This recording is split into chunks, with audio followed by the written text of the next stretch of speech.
An Atlanta City Council member wants to use more of the city's pre-arrest diversion programs to help curb even greater overcrowding at the Fulton County Jail. Some new data from Fulton County shows that 70 inmates are currently sleeping on the floor. I'm going to get out to Atlanta News First reporter Justin Berger, who is live for us outside the Fulton County Jail. And Justin, the diversion center connects people with resources instead of putting them in jail?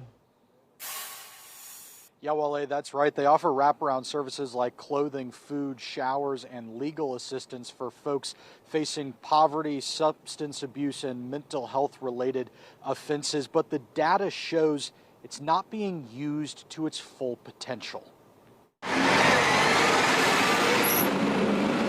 And we need to make sure that we have people first policies. Atlanta City Council member Kelsey Bond introducing a resolution calling on Atlanta's police department to significantly expand its use of the Center for Diversion and Services.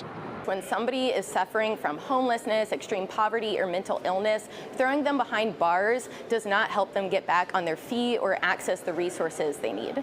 Bond says there are quite a lot of eligible cases that are not being diverted, and the data backs that up.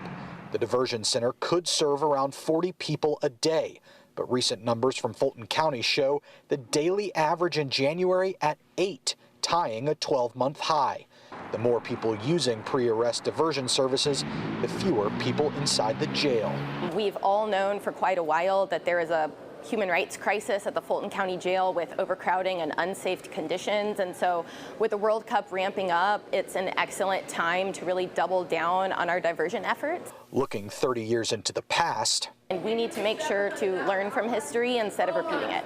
According to the National Alliance to End Homelessness, 9,000 unhoused individuals were arrested leading up to the 1996 Summer Olympic Games.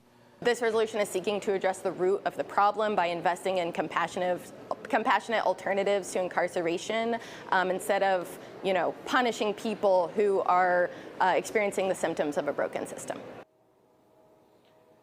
Now, although Bond hopes APD will listen to their resolution, City Council does not have authority to mandate police one way or another. We're live outside the Fulton County Jail. Justin Berger, Atlanta News First.